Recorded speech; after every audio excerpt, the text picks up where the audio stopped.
Langit Surabaya siang itu tak berawan, seolah memberi jalan pada mentari untuk menyinari kejayaan seorang wanita bernama Putri Anindya, CEO termuda sekaligus tercantik di jagat bisnis properti Jawa Timur. Di usianya yang baru menginjak 29 tahun, Putri telah memimpin lebih dari 7.000 karyawan, menguasai lebih dari 30 proyek real estate prestisius.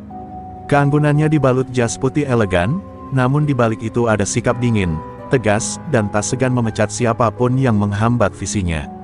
Para lawannya menjulukinya, Ratu Baja dari Surabaya. Namun di balik layar keberhasilannya, hidup Putri penuh luka. Ayahnya meninggal karena diracun saat bisnis keluarganya sedang naik daun, dan ibunya berubah menjadi sosok yang haus kekuasaan. Sejak kecil, Putri tidak pernah mengenal cinta yang tulus. Hidupnya hanya tentang ambisi, kontrol, dan ketakutan untuk dikalahkan. Malam-malamnya dilalui dengan laporan keuangan, bukan dengan tawa atau sahabat. Tidak ada cinta, tidak ada pelukan, hanya kesepian yang mewah. Di ruang rapat utama lantai 35, Putri baru saja memecat 2 direktur senior karena dugaan penggelapan dana. Suasana tegang, tetapi Putri tetap anggun berdiri dengan senyum tipis. "Jangan main api di istana singa," ucapnya, lalu melangkah keluar tanpa melihat ke belakang. Ia tak tahu bahwa 2 orang yang baru saja disingkirkannya telah menyewa seseorang untuk menghapusnya secara permanen. Keberaniannya telah membuat nyawa menjadi taruhan. Sore itu, tubuhnya bersandar di kursi belakang mobil BMW hitam miliknya. Ia memandang langit dari jendela, seolah mencoba menemukan kehangatan yang hilang dalam dirinya. "Apa aku terlalu kejam?" bisiknya pelan, hanya didengar oleh dirinya sendiri. Supirnya, Pak Agus, hanya diam. Ia tahu majikannya sering bicara dengan dirinya sendiri, tapi tak pernah berani bertanya lebih. Tiba-tiba, saat mobil melintasi jembatan Tol Waru, sebuah truk besar tanpa rem menabrak bagian kiri mobil mereka dengan keras. Dentuman itu memecah kesunyian sore, menghancurkan baja dan kaca, membanting tubuh Putri ke sisi jendela. Suara klakson, jeritan, dan deru sirene mulai mengisi udara. Mobil itu terguling 3 kali sebelum akhirnya hening, terlalu hening. Rumah sakit besar di Surabaya langsung menjadi lautan aktivitas malam itu. Para dokter sibuk, para wartawan mulai mencium kabar, dan media sosial meledak dengan hashtag tagar Pray for Putri. Namun saat semua sibuk bicara tentang bisnis dan drama perusahaan, satu sosok lusuh duduk diam di depan ruang ICU. Dialah Kamal, seorang pengemis yang tidak dikenal siapapun, kecuali oleh takdir. Putri berbaring tak berdaya, wajahnya masih cantik, namun jiwanya entah di mana. 5 tahun kemudian, tubuhnya tetap utuh, tapi pikirannya mengembara di dunia tanpa cahaya. Dunia yang hening, asing, dan tak berpintu keluar. Dunia itu bukan tempat manusia biasa bisa menjemputnya kembali, kecuali seseorang dengan kekuatan spiritual yang terlupakan oleh zaman. Dan saat semua orang sudah mulai menyerah, hanya satu orang yang belum, Kamal. Ia tak pernah mengenal Putri sebelumnya, tapi setiap malam ia bermeditasi, mencoba masuk ke ruang yang tak bisa dijangkau orang lain. Ia percaya, ada sesuatu dalam diri wanita itu yang memanggilnya, dan kelak, dunia akan tahu bahwa cinta bisa datang dari tempat yang tak pernah disangka. Waktu seakan berhenti di ruang ICU malam itu. Lampu neon menggantung dingin di langit-langit, menyinari wajah pucat Putri yang tertidur panjang. Alat-alat medis berdetak pelan, menjadi satu-satunya bukti bahwa nyawanya belum sepenuhnya pergi. Di balik kaca, ibunya, Bu Hesti, berdiri membeku. Matanya basah, namun bukan karena cinta, melainkan kekhawatiran akan saham perusahaan yang belum sempat ia ambil alih. Berita tentang koma Putri menyebar seperti ledakan. Para direksi bersidang, diam-diam, membahas pengganti, sementara para investor mulai menarik diri satu persatu. Di tengah itu semua, satu nama tak pernah muncul di media, Kamal. Ia hanyalah pengemis yang setiap malam duduk di pelataran masjid dekat rumah sakit, dengan pakaian compang camping, namun mata yang menatap dalam dan tak biasa. Kamal datang malam itu seperti biasa, duduk di bawah pohon ketapang yang sudah tua, tepat di depan bangsal tempat Putri dirawat. Ia tidak membawa apa-apa, hanya tongkat kayu tua dan sehelai sajadah usang. Namun malam itu berbeda, hatinya bergetar, di dalam batinnya, ada suara lirih yang memanggil, seperti jeritan seorang anak kecil yang tersesat di hutan gelap. Ia menutup mata, menarik napas dalam-dalam, dan mulai berzikir pelan. Tangannya membentuk pola, bukan sembarang gerakan, melainkan warisan dari ajian kuno leluhurnya yang pernah menjadi penjaga spiritual kerajaan. Matanya memerah, tubuhnya menggigil. Dalam hitungan menit, ia masuk dalam kondisi semedi yang sangat dalam, menyatu dengan alam kesadaran yang tak bisa dilihat orang biasa. Sementara itu, Putri terjebak di alam bawah sadar. Ia berdiri di tengah kota tua yang kosong, di mana semua bangunan runtuh dan langit selalu abu-abu. Suaranya tidak keluar saat ia mencoba berteriak. Setiap langkahnya hanya mengarah ke tembok. Tak ada cahaya, tak ada pintu, hanya kesendirian yang mengiris perlahan-lahan kewarasannya. Namun malam itu, ia melihat siluet samar, seorang lelaki berpakaian sederhana berjalan ke arahnya membawa tongkat bercahaya. Wajahnya tak jelas, tapi kehadirannya menenangkan. Saat Putri ingin mendekat, suara lirih terdengar di telinganya, "Jangan takut, aku akan bantu kau keluar dari tempat ini." Mata Putri membelalak. Untuk pertama kalinya dalam 5 tahun, ia merasa dilihat, didengar, diselamatkan. Di dunia nyata, tubuh Kamal berkeringat deras. Beberapa perawat yang lewat memperhatikannya dengan cemas, tapi tak ada yang berani mengganggu. Di balik jendela ICU, alat monitor Putri mulai menunjukkan peningkatan detak jantung. Dokter bergegas masuk, tak percaya dengan yang mereka lihat. Seorang wanita yang selama 5 tahun tak menunjukkan tanda-tanda perubahan, tiba-tiba bergerak. Kamal membuka mata perlahan. Ia tersenyum samar, lalu berdiri dan berjalan pelan meninggalkan tempat itu. Tak seorang pun menyadari bahwa malam itu, keajaiban telah terjadi. Bukan karena teknologi, bukan karena ilmu kedokteran, tapi karena satu hal yang tak bisa dijelaskan, panggilan jiwa, kekuatan spiritual, dan cinta yang bahkan belum sempat tumbuh. Pagi itu, Surabaya masih dibalut kabut tipis saat kabar mengejutkan menyebar di antara staf rumah sakit. Putri Anindya terbangun dari koma. Para perawat berbisik dengan ekspresi antara syok dan tak percaya. 5 tahun penuh keheningan, dan tiba-tiba, matanya terbuka, jari-jarinya bergerak, bibirnya mencoba menyebut kata, walau belum jelas. Namun satu hal pasti, jiwanya telah kembali. Di ruang ICU, dokter-dokter berkumpul dengan ekspresi campur aduk antara kagum dan kebingungan. Tidak ada penjelasan medis, tidak ada prosedur yang dilakukan malam itu.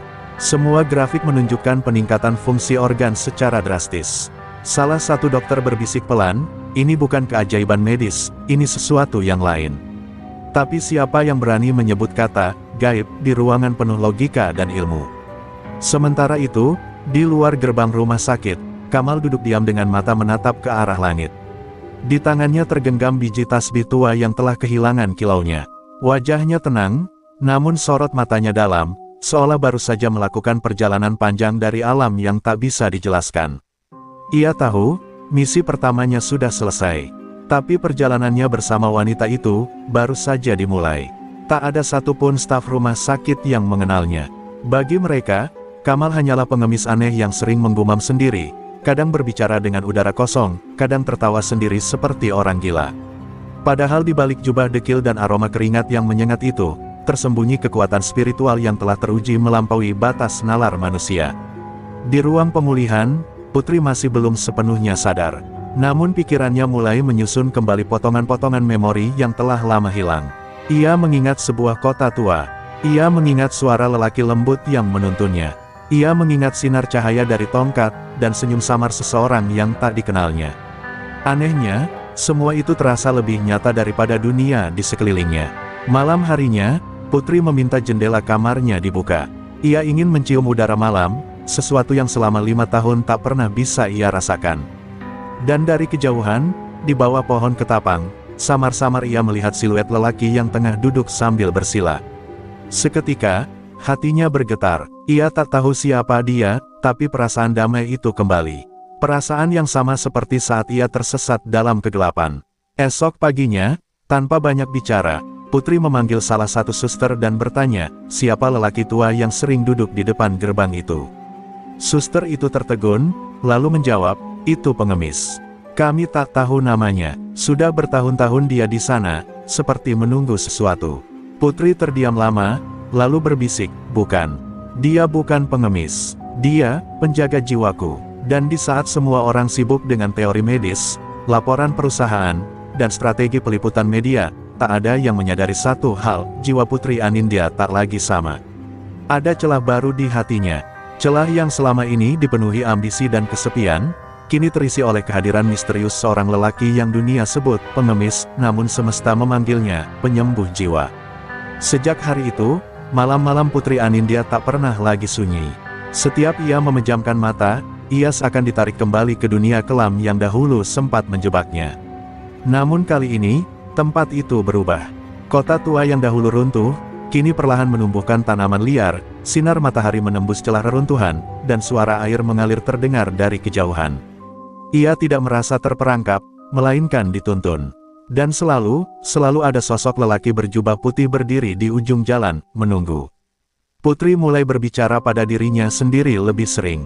Dokter menyangka ini gejala trauma atau dampak dari koma yang berkepanjangan, tapi Putri tahu, ada sesuatu yang jauh lebih dalam dari itu. Di dunia nyata, ia masih mencoba mengingat masa lalunya, rapat-rapat, proyek, perebutan kekuasaan. Tapi semua itu terasa hambar. Yang ia ingat justru rasa hangat dari sentuhan gaib di dunia bawah sadar. Sentuhan yang menyelamatkannya dari kehampaan 5 tahun itu. Setiap hari saat senja tiba, Putri diam-diam melihat ke arah pohon ketapang tempat Kamal biasa duduk. Ia belum berani mendekat, belum yakin apakah pria itu nyata atau hanya imajinasinya. Tapi hatinya selalu tenang setiap melihat sosok itu bersila, seakan waktu tak berlaku padanya. Ia adalah teka-teki yang belum terjawab, namun terasa begitu akrab, lebih dari siapapun yang pernah hadir dalam hidupnya. Pada malam ketujuh sejak ia sadar, Putri bermimpi kembali. Tapi kali ini lebih nyata. Ia berada di taman luas yang dipenuhi bunga-bunga yang tak pernah ia lihat di dunia nyata. Di tengah taman, Kamal duduk menghadap matahari terbenam. Ia menoleh dan berkata, luka jiwa tidak bisa sembuh oleh dunia. Tapi bisa pulih, jika kau mau berjalan bersama cahaya. Putri mendekat, menangis tanpa tahu alasannya. Kamal memeluknya, dan dalam pelukan itu, ia terbangun dengan air mata membasahi pipi. Keesokan paginya, Putri tidak bisa menahan dorongan batinnya. Ia meminta kursi roda dan ditemani perawat, berjalan keluar dari bangsal untuk pertama kalinya. Langkahnya pelan, jantungnya berdegup lebih kencang dari biasanya. Saat sampai di depan pohon ketapang, Kamal masih ada di sana, duduk diam seperti biasa. Namun saat mata mereka bertemu, waktu seakan berhenti. Tidak ada kata, hanya tatapan. Tapi dalam tatapan itu, terucap berjuta pesan yang tak mampu disampaikan oleh manusia biasa. Apakah kau yang menyelamatkanku? Tanya Putri pelan. Kamal hanya tersenyum dan menjawab, aku tidak menyelamatkanmu. Aku hanya mengetuk pintu yang selama ini tertutup. Putri terpaku. Ada kehangatan dalam suaranya, bukan seperti pengemis, tapi seperti seseorang yang membawa kebenaran. Suara yang pernah ia dengar, di dunia yang tak nyata itu. Hari-hari berikutnya, Putri mulai sering duduk di bawah pohon itu, mendengarkan cerita Kamal tentang dunia, tentang batin, tentang jalan sunyi yang hanya bisa dilalui oleh orang-orang yang telah kehilangan segalanya. Ia merasa seperti anak kecil yang baru belajar hidup. CEO yang dulu dingin dan tak terjangkau, kini duduk bersila di samping seorang pengemis, tertawa, menangis, dan belajar kembali arti hidup yang sesungguhnya. Dunia luar masih bingung, para pemegang saham resah, dan ibunya murka karena Putri mulai menolak kembali ke kantor. Tapi di balik tembok rumah sakit, sesuatu sedang tumbuh. Bukan sekadar cinta, tapi kebangkitan jiwa, yang selama ini terkubur oleh ambisi dan kesepian. Dan perlahan, Putri mulai sadar, lelaki di depannya bukan sekadar penyelamat. Ia adalah jawaban dari doa yang bahkan tak sempat ia ucapkan. Malam itu, angin berhembus lebih kencang dari biasanya. Langit Surabaya tampak muram, seakan menyimpan rahasia besar yang belum diungkap. Di bawah pohon ketapang yang semakin akrab itu, Putri duduk bersila, menatap Kamal yang tengah khusyuk bermeditasi. Wajah lelaki itu tampak damai, seperti seseorang yang telah menanggalkan beban dunia. Dan di sanalah, Putri, mantan ratu bisnis, menjadi murid yang diam-diam haus akan kedamaian yang sama. Kenapa kau selalu terlihat tenang, Kamal? Tanya Putri lirih. Lelaki itu membuka matanya perlahan, menatap dalam, lalu menjawab, karena aku belajar melepaskan apa yang tak bisa aku genggam. Kalimat itu sederhana, namun menusuk. Putri tertunduk, menyadari selama ini ia menggenggam terlalu banyak dendam, ambisi, pengkhianatan, dan kesepian yang ia bungkus dengan kemewahan. Malam itu, ia menangis, bukan karena lemah, tapi karena mulai mengenal dirinya sendiri. Di dunia bawah sadar, Putri kembali berjalan di taman yang mulai hidup. Bunga-bunga bermekaran di jalan setapak, dan cahaya emas membias dari langit. Ia merasa ringan, seperti sedang meninggalkan beban yang selama ini mengurungnya. Di ujung taman, Kamal berdiri, mengulurkan tangan. "Kau sudah siap," katanya. Putri menggenggam tangan itu. Dalam dunia nyata, detak jantungnya melonjak pelan, menyentuh grafik tertinggi sejak ia sadar. Namun tidak semua menerima perubahan itu dengan sukacita. Bu Hesti, ibunya, datang menjenguk dengan wajah marah. Ia mencium perubahan drastis dalam diri Putri dan mencurigai Kamal sebagai penyebabnya. "Kau bisa mati karena pengemis itu. Apa kau sadar siapa dirimu?" bentaknya. Tapi Putri tak lagi gentar. Untuk pertama kalinya dalam hidup, ia menjawab dengan suara tegas, "Aku sadar siapa diriku sekarang, justru karena dia." Pihak rumah sakit mulai gelisah. Mereka mendengar desas-desus bahwa Putri lebih sering duduk di luar bersama, gelandangan, ketimbang berkonsultasi dengan psikiater atau mengikuti terapi medis. Direktur rumah sakit bahkan mempertimbangkan melarang Kamal masuk area rumah sakit. Namun, malam itu, saat Kamal tak datang karena hujan deras, Putri mengalami mimpi buruk. Ia kembali tersesat dalam reruntuhan kota tua, dan tak ada siapapun di sana. Ia terbangun sambil menangis, menjerit memanggil nama yang kini mulai mengakar dalam hatinya, Kamal. Di tengah tekanan dari ibunya, dokter, dan media yang mulai meliput keanehan sang CEO, Putri bersikeras mempertahankan kedekatannya dengan Kamal. "Jika kalian ingin menyelamatkan tubuhku, silakan. Tapi jiwa ini, hanya dia yang bisa menjaganya," ucap Putri saat diwawancarai oleh jurnalis. Kalimat itu menjadi viral, tapi juga menjadi bahan cercaan. Banyak yang menganggapnya gila, tidak waras, dan sudah tak pantas memimpin perusahaan. Namun Kamal tetap tak bergeming. "Kau sedang berada di antara dua dunia," katanya kepada Putri suatu malam. "Yang satu ingin memilikimu, yang satu ingin menyembuhkanmu. Tapi hanya kau yang bisa memilih pintu mana yang ingin kau buka." Kata-katanya sederhana, namun menghentak kesadaran Putri. Ia mulai mengerti, Kamal bukan hanya penyelamat, ia adalah penjaga gerbang kesadarannya, satu-satunya yang mampu membimbingnya keluar dari dunia semu yang selama ini membutakannya. Dan sejak hari itu, Putri tidak lagi ragu. Ia memilih untuk menapaki jalan yang sunyi bersama lelaki yang dianggap dunia tidak berharga. Ia tidak tahu kemana jalan ini akan membawanya, tapi ia tahu satu hal, bersama Kamal, jiwanya hidup kembali. Hari itu, Putri berdiri di depan cermin untuk pertama kalinya sejak ia sadar dari koma. Wajahnya masih cantik, tapi ada garis-garis halus yang tak bisa disembunyikan waktu. 5 tahun bukan waktu yang singkat. Ia menyentuh pipinya perlahan, seolah baru mengenal dirinya sendiri. Bukan CEO yang angkuh dan penuh kuasa, tapi seorang perempuan biasa yang pernah terpuruk dalam kegelapan dan diselamatkan oleh tangan yang tak pernah ia sangka. Media mulai membanjiri rumah sakit dengan liputan dramatis. Putri Anindya bangkit dari koma, menjadi berita utama di berbagai portal. Tapi sorotan yang lebih besar bukan pada kesembuhannya, melainkan pada perubahan total dalam dirinya. Ia tidak lagi bicara tentang saham, ekspansi bisnis, atau kompetisi pasar. Sebaliknya, ia bicara tentang ketenangan batin, kekuatan doa, dan cinta yang tak bisa dijelaskan oleh logika. Publik terpecah, antara yang terharu dan yang mencibir. Para direksi perusahaan mengadakan rapat darurat. Mereka merasa Putri telah berubah menjadi sosok yang tidak stabil secara mental. Ibunya mendesak agar ia menjalani terapi jiwa di luar negeri, tapi Putri menolak. "Aku baru saja pulang ke diriku sendiri. Jangan paksa aku pergi lagi," katanya dengan suara bergetar. Ia tahu, keputusan itu akan mengorbankan posisinya di perusahaan. Tapi untuk pertama kalinya, ia tidak takut kehilangan. Di balik semua kekacauan itu, Kamal tetap hadir dalam kesunyian. Ia tidak pernah menuntut apapun dari Putri. Tidak meminta uang, jabatan, atau pengakuan. Ia hanya datang setiap sore, duduk bersila di bawah pohon ketapang, dan kadang tersenyum dari jauh. Putri mulai merasa bahwa dunia telah mengenalkannya pada ratusan orang, tapi hanya satu yang benar-benar hadir saat seluruh dunia membelakanginya.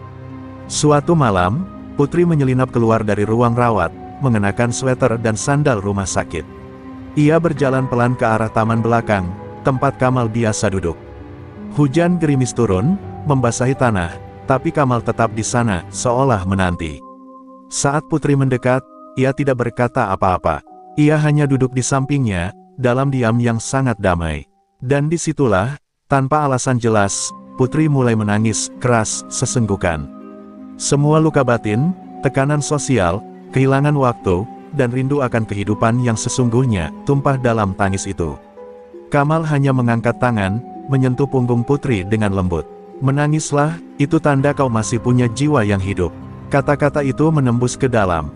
Bagi Putri, tangisan itu bukan kelemahan, tapi bukti bahwa ia telah kembali menjadi manusia, bukan robot korporat, bukan pion strategi keluarga, tapi perempuan yang utuh, yang hidup karena telah mati, lalu dihidupkan kembali oleh cinta yang tak dijelaskan oleh dunia. Dan pada hari ketujuh sejak mimpi buruk terakhirnya, Putri bangkit dari tempat tidur lebih awal. Ia membuka jendela, menghirup napas panjang, dalam dan penuh makna. Untuk pertama kalinya, ia merasakan napas yang utuh, setelah 5 tahun tanpa jiwa. Di luar jendela, cahaya pagi menyapa dengan hangat.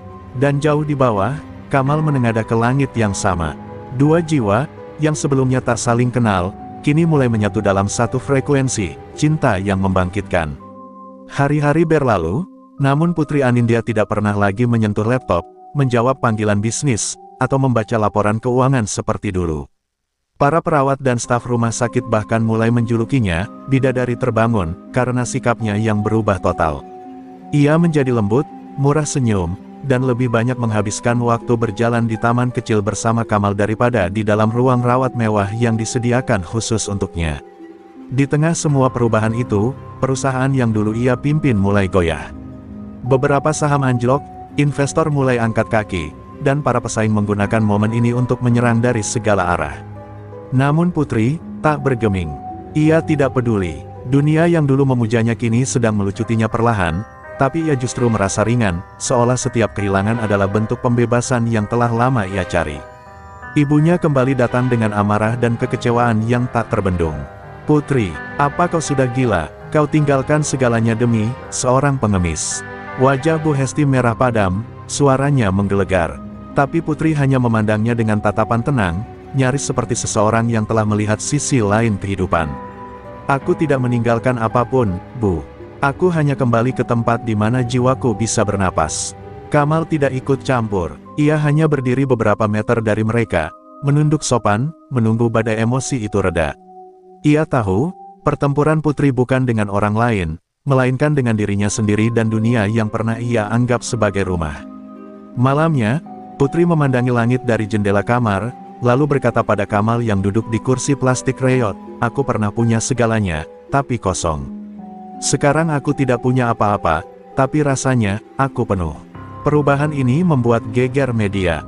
Headline sensasional bermunculan, CEO cantik ditinggal dunia bisnis demi seorang pengemis, atau Putri Anindya diduga alami gangguan jiwa pasca koma.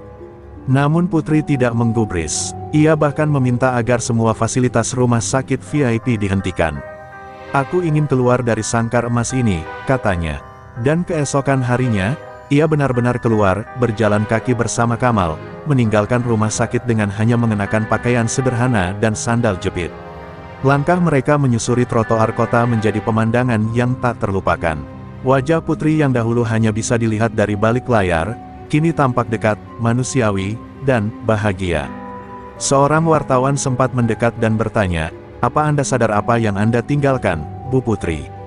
Ia tersenyum, memegang tangan Kamal, lalu menjawab, "Aku tidak kehilangan apa-apa. Dunia yang kehilangan aku." Malam itu, mereka tidur di bangunan kosong yang dijadikan tempat beristirahat oleh para gelandangan. Di sana, Putri duduk bersila di lantai semen, menyantap bubur dari plastik bersama Kamal dan beberapa pengemis lain. Ia tertawa, mendengarkan cerita mereka, dan untuk pertama kalinya dalam hidupnya, ia merasa hidup. Tidak ada status, tidak ada kekuasaan. Hanya kemanusiaan yang hangat dan tulus. Dan di tengah keheningan malam, Putri menoleh ke arah Kamal yang tengah mengusap rambut anak yatim yang tertidur di pangkuannya. "Kau tahu, Kamal, aku lupa bagaimana rasanya dicintai. Tapi sekarang, aku tidak hanya mengingat, aku merasakannya." Kamal menatap matanya, mengangguk perlahan, dan malam itu, Tanpa seremoni atau pengakuan dunia, cinta mereka resmi tumbuh dari tanah yang paling rendah, namun paling murni. Hari-hari sederhana bersama Kamal ternyata menjadi babak baru dalam hidup Putri. Ia mulai mengenal arti syukur yang sesungguhnya, dari semangkuk nasi bungkus yang dibagi dua, dari tawa anak-anak jalanan yang mengelilingi mereka setiap sore, dan dari pelukan hangat para ibu pemulung yang tak tahu siapa dirinya sebenarnya. Dunia yang dulunya ia tinggikan, kini terasa terlalu jauh. Dunia yang di depan matanya sekarang, justru membuatnya merasa utuh. Namun, satu pertanyaan terus menggantung dalam pikirannya, siapa sebenarnya Kamal? Ia bukan pengemis biasa, ada sesuatu dalam caranya bicara, dalam kedalaman matanya, dan dalam keheningan panjangnya yang terasa sakral. Ia tahu terlalu banyak tentang kehidupan, dan tentang dirinya. Suatu malam, saat bulan menggantung bulat di langit, Putri memberanikan diri bertanya, "Kau bukan orang biasa, kan?" Kamal tak langsung menjawab, ia hanya tersenyum tipis, memandang langit sejenak sebelum berkata, "Aku hanyalah sisa dari masa lalu yang tak selesai. Aku pernah punya segalanya, lalu kehilangan segalanya, hingga akhirnya kutemukan yang sejati." Putri diam. Kata-kata itu menancap dalam. Ia tahu, Kamal menyimpan luka yang besar, dan mungkin, cinta yang lebih besar dari yang bisa ia bayangkan. Esoknya, Putri mencari tahu.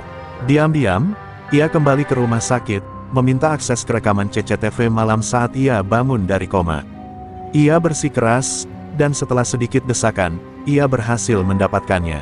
Matanya membelalak saat melihat sosok Kamal masuk ke kamarnya tanpa izin, duduk di sisi ranjang, lalu memegang tangannya selama lebih dari 1 jam.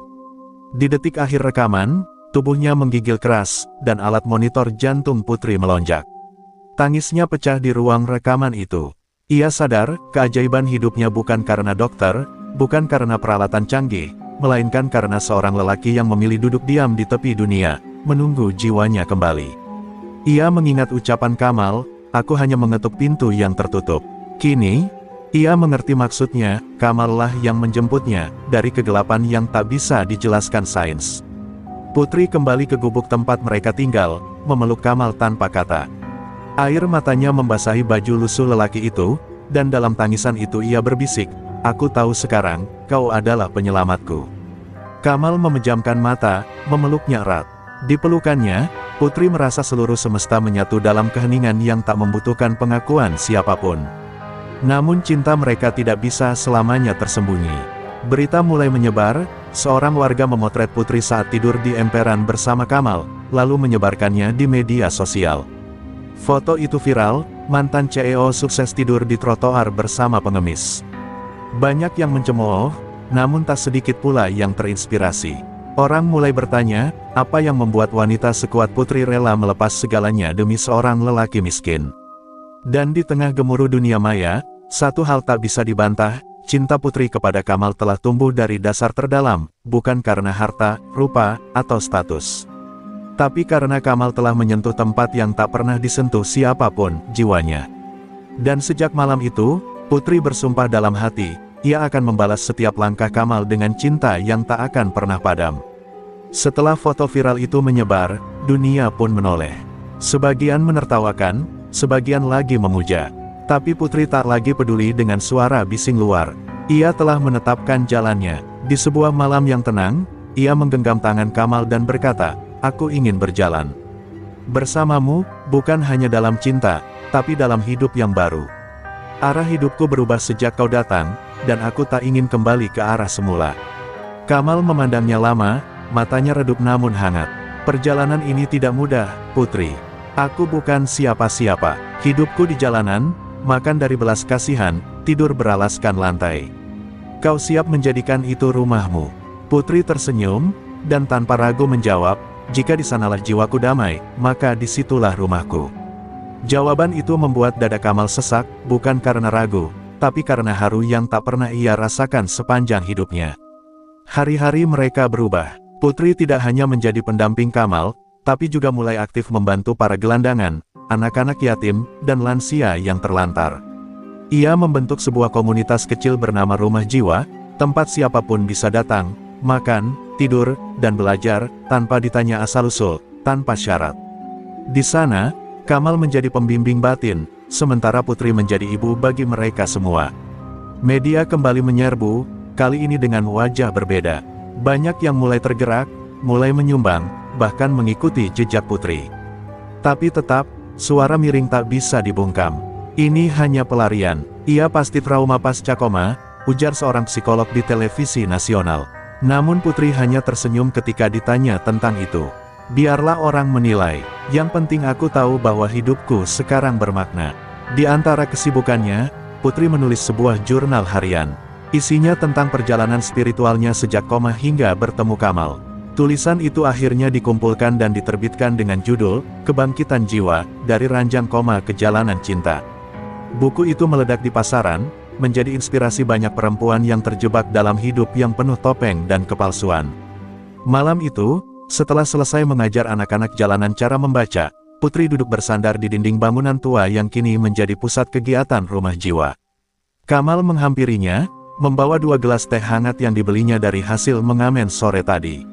Mereka duduk berdampingan, menatap langit malam, dan Putri berkata, "Dulu aku merasa hidupku besar.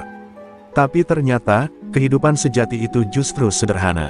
Kamal memandangnya dalam diam. Di matanya, Putri tak lagi seperti dulu. Ia bukan lagi wanita yang datang dari dunia atas, tapi cahaya yang turun untuk menyentuh bumi. Dan ia sadar, cinta mereka bukan sekadar penghubung 2 insan, tapi 2 dunia yang selama ini terpisah. Kini, keduanya telah menyatu dalam tujuan yang sama, menghidupkan jiwa-jiwa yang pernah mati. Dan pada malam itu, di antara gelak tawa anak-anak dan aroma teh hangat, Putri bersandar di bahu Kamal dan berbisik, "Aku tidak pernah menyesal memilihmu. Karena sejak bersamamu, aku tak hanya hidup, aku bernapas." Dan Kamal, yang selama hidupnya tak pernah merasa memiliki apapun, malam itu merasa memiliki segalanya, karena ia telah menjadi arah hidup baru bagi seorang perempuan yang dulu ditakdirkan untuk dunia, namun kini dipilih oleh cinta. Kebahagiaan Putri dan Kamal di rumah jiwa ternyata tak selamanya damai. Pada suatu siang yang panas, mobil mewah berwarna hitam berhenti mendadak di depan bangunan tua tempat mereka tinggal. Dari dalam mobil turun Bu Hesti, ibunda Putri, dengan wajah murka dan pandangan menusuk. Ia tak sendiri, 3 anggota keluarga besar Anindya ikut turun, mengenakan pakaian mahal dan kacamata hitam, seolah mereka datang untuk menyita. Putri yang sedang membantu mencuci pakaian para lansia, mendongak dan terdiam. Tatapan ibunya seperti badai yang siap menghancurkan. "Apa ini tempatmu sekarang, Putri?" Suara ibunya dingin, namun penuh nada penghinaan. "Dulu kau tinggal di rumah dengan marmer impor. Sekarang, kau berlumuran sabun di bangunan kumuh ini, demi lelaki miskin itu." Tangannya menunjuk Kamal, yang baru keluar dari dalam membawa sekeranjang buku anak-anak. Suasana menjadi tegang. Anak-anak yang biasanya bermain ceria mendadak bungkam. Para penghuni rumah jiwa menatap Putri dengan cemas. Tapi Putri berdiri tegak, walau matanya bergetar. "Ya, Bu, ini tempatku. Dan dia," ia menatap Kamal dengan senyum lembut, "adalah rumahku." Ucapan itu membuat bibir ibunya bergetar marah. Salah satu pamannya membanting tongkat ke tanah, "Kau memalukan keluarga. Harusnya kau masuk rumah sakit jiwa, bukan menulis buku." Kamal maju perlahan, menunduk sopan. "Maaf, saya tidak pernah bermaksud merebut Putri dari siapapun. Saya hanya menjaganya, saat dunia kalian meninggalkannya." Kalimat itu membuat wajah sang ibu memucat. Ia ingat, saat 5 tahun koma, hampir semua dari mereka sudah menyerah. Kamallah satu-satunya yang bertahan. Namun ego keluarga besar lebih kuat dari pengakuan. "Kau tak layak menikahi Putri," bentak sang paman. "Kau bukan siapa-siapa." Putri menarik napas panjang, lalu berkata pelan, "Dulu aku pun merasa Kamal bukan siapa-siapa. Tapi saat semua orang meninggalkanku, hanya dia yang tetap duduk menungguku kembali. Bukan untuk mengambil hartaku, tapi untuk menyelamatkan jiwaku." Suaranya lirih, namun bergema. Kalimat itu seperti pukulan telak ke wajah keluarga yang hanya datang saat nama besar terancam. Akhirnya, ibunya memberi ultimatum, "Kalau kau tetap bersama lelaki itu, lupakan warisan, lupakan nama keluarga, dan jangan pernah kembali." Putri hanya tersenyum lirih. Ia menggenggam tangan Kamal dan menjawab, "Baik, Bu. Kalau harus memilih, maka aku pilih hidup, bukan harta. Aku pilih cinta, bukan nama. Dan aku pilih Kamal, karena dia satu-satunya yang memilihku, bukan karena siapa aku, tapi karena apa aku." Mobil itu pergi dalam keheningan. Tidak ada pelukan, tidak ada salam perpisahan. Tapi Putri merasa ringan. Di tengah air mata yang jatuh pelan, Kamal memeluknya erat. "Kau tak sendiri, Putri," bisiknya. Dan di pelukan itu, Putri tahu, kadang untuk benar-benar hidup, seseorang harus melepaskan segalanya. Karena kebahagiaan sejati, hanya akan datang saat kita memilih jalan yang membuat jiwa kita tenang. Malam itu, langit Surabaya tak begitu cerah. Namun bagi Putri dan Kamal, malam itu adalah malam yang paling terang dalam hidup mereka. Setelah penolakan keras dari keluarga Putri, keduanya duduk di atap bangunan tua rumah jiwa. Tak ada lentera, tak ada lilin. Hanya sinar remang kota dan suara jauh kereta malam. Putri menyandarkan kepala di bahu Kamal, mencoba menyembunyikan keletihan emosional yang sejak siang tadi mengikis hatinya. Kamal diam lama, matanya menatap jauh ke arah horizon, seolah sedang menunggu sesuatu turun dari langit. Lalu dengan suara pelan, hampir seperti bisikan, ia berkata, "Putri, aku mungkin tak punya apa-apa. Tapi jika kau bersedia, izinkan aku membawamu dalam hidupku, dengan segala kesederhanaannya." Putri menoleh, terdiam, dan dadanya berdebar hebat. Itu bukan lamaran megah di ballroom hotel, bukan juga di bawah taburan bunga mawar. Tapi bagi Putri, itu adalah doa yang akhirnya dijawab semesta. Air mata menetes perlahan dari sudut matanya. Ia menggenggam tangan Kamal erat, seakan tak ingin membiarkan kesempatan itu terlewat. "Aku tidak butuh cincin berlian, Kamal. Aku hanya ingin janji, bahwa kau akan tetap duduk di sisiku, saat dunia membalikkan punggungnya." Kamal tersenyum, lalu mengeluarkan sehelai benang kain warna merah dari sakunya. "Ini bukan perhiasan, ini adalah pengikat doa. Benang dari baju ibuku yang terakhir.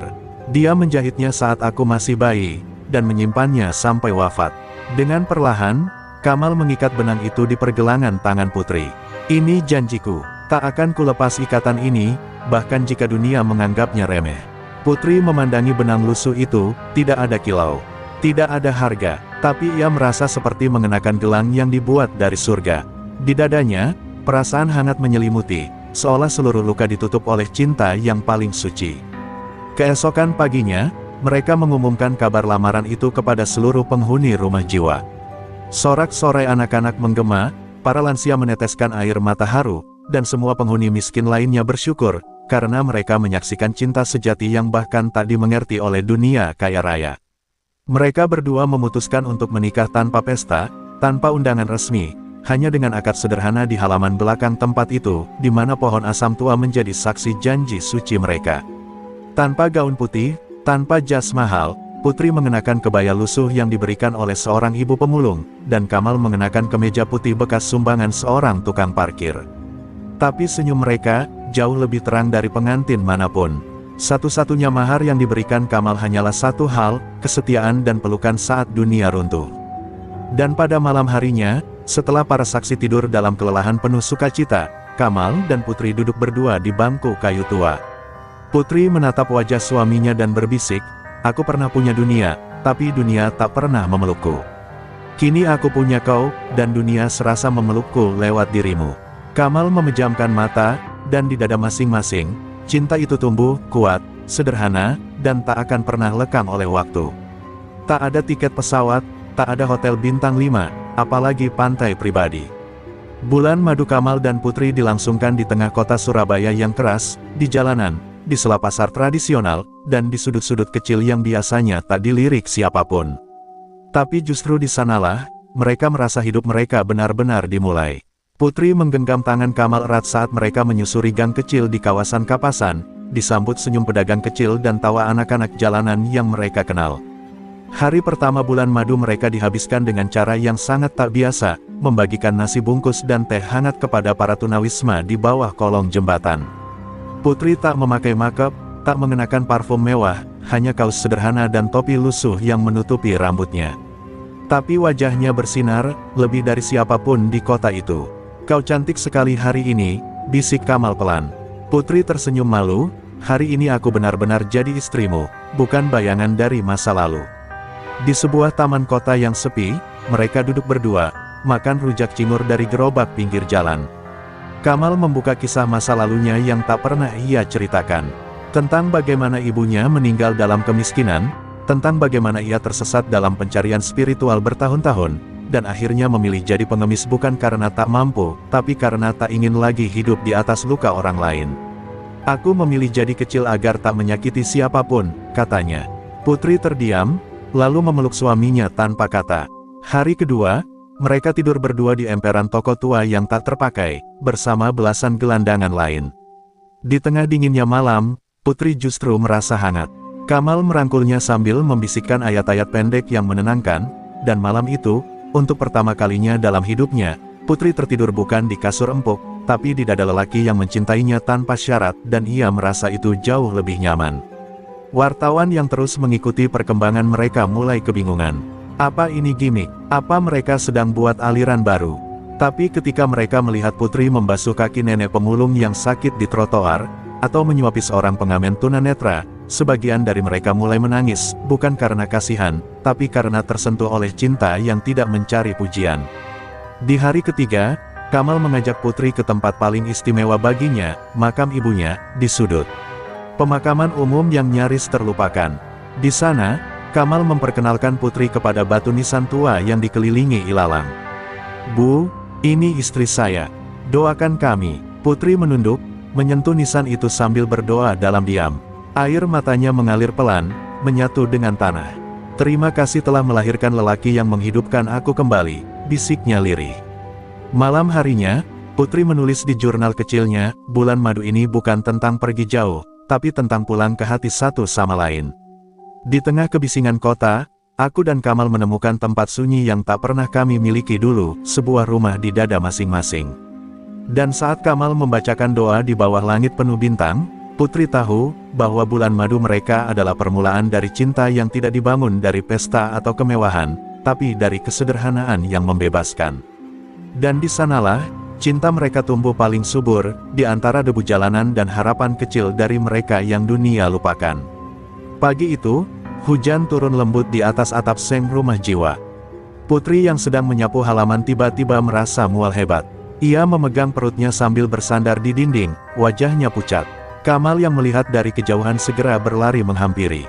"Kau baik-baik saja?" tanyanya cemas. Putri mengangguk lemah, tapi air matanya mulai mengalir.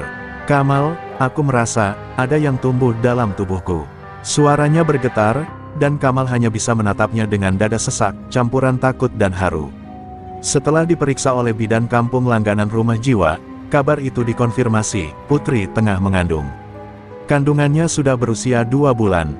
Kamal nyaris tak bisa berkata-kata. Lelaki yang pernah merasa tak pantas bahkan untuk bermimpi, kini akan menjadi seorang ayah. Ia memeluk Putri erat, lalu mencium keningnya dengan lembut. "Allah menitipkan jiwa baru kepada 2 jiwa yang pernah hancur," ucapnya pelan. Kabar kehamilan Putri menyebar cepat di kalangan para penghuni rumah jiwa. Anak-anak kecil menari kegirangan, para ibu mengelus-elus perutnya sambil berdoa, dan para lansia memanjatkan doa penuh air mata. "Kamu diberkahi, Putri. Tidak semua perempuan bisa hamil setelah koma panjang," kata seorang nenek tua yang dulu ditolong Putri saat terserang stroke ringan. Tapi bagi Putri, kehamilan ini bukan sekadar berkah biologis, melainkan tanda dari langit, bahwa hidupnya sudah benar-benar dimulai. Hari demi hari, perut Putri makin membuncit. Tapi tidak seperti wanita kebanyakan yang menjalani kehamilan di rumah nyaman, ia tetap tinggal di bangunan tua dengan lantai semen dan atap bocor.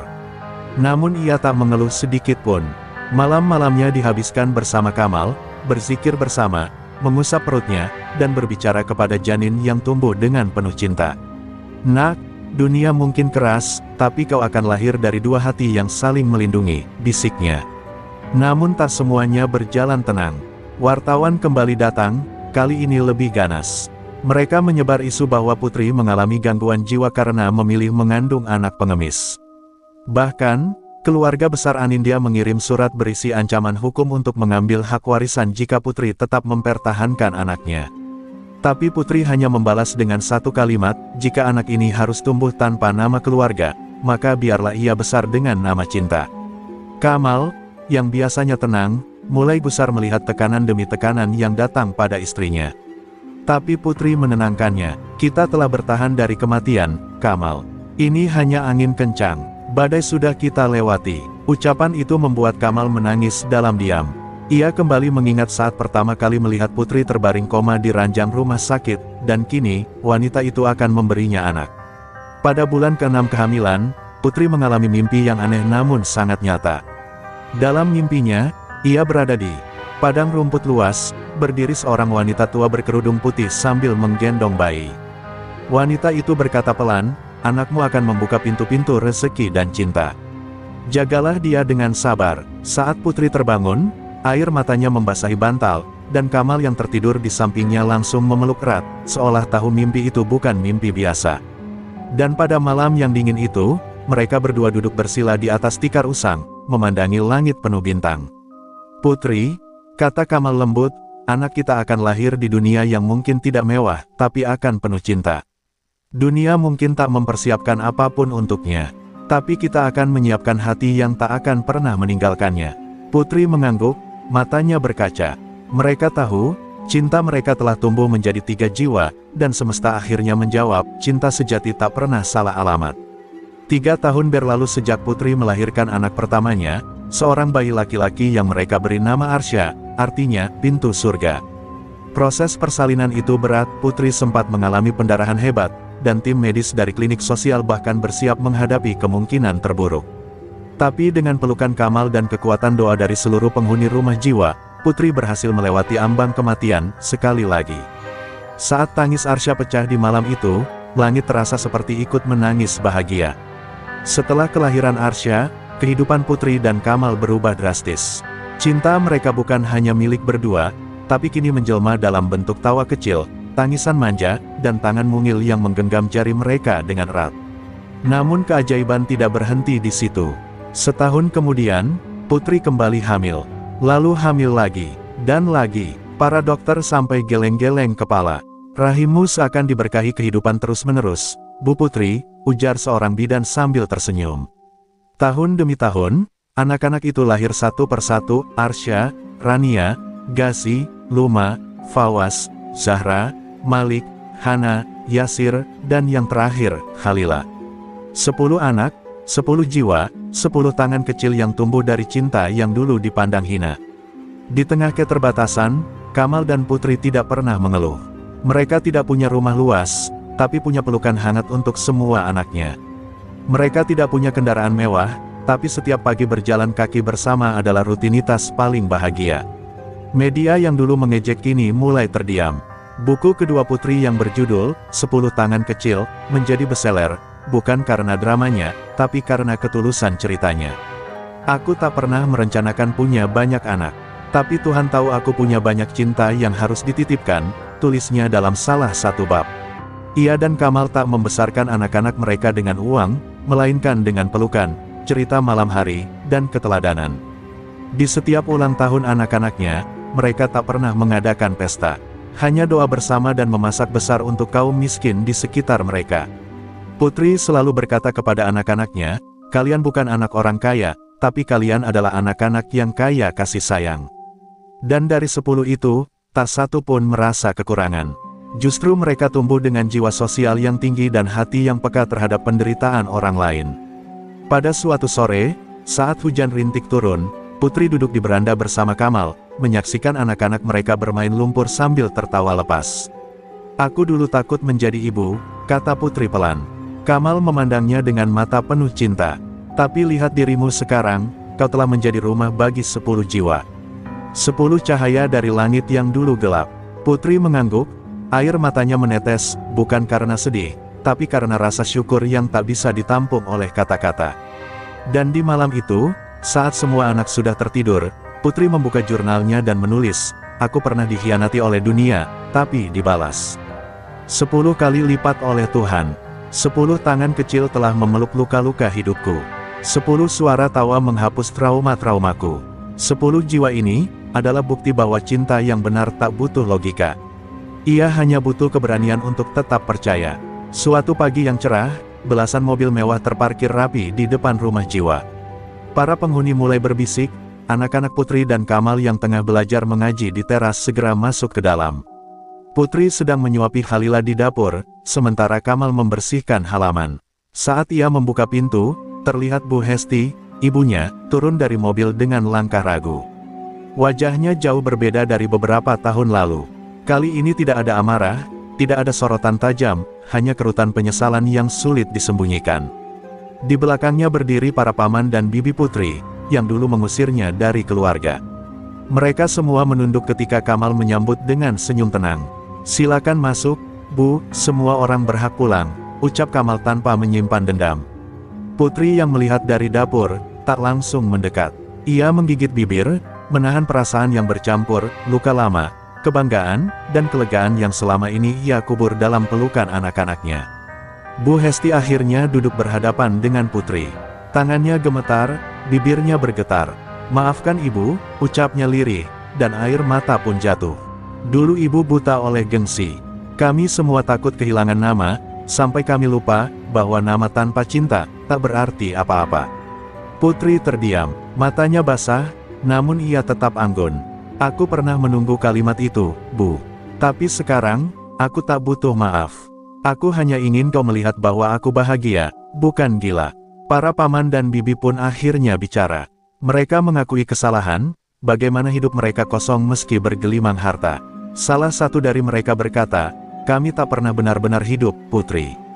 Dan kami iri, karena kau menemukan hidup yang sejati bersama lelaki yang kami hina."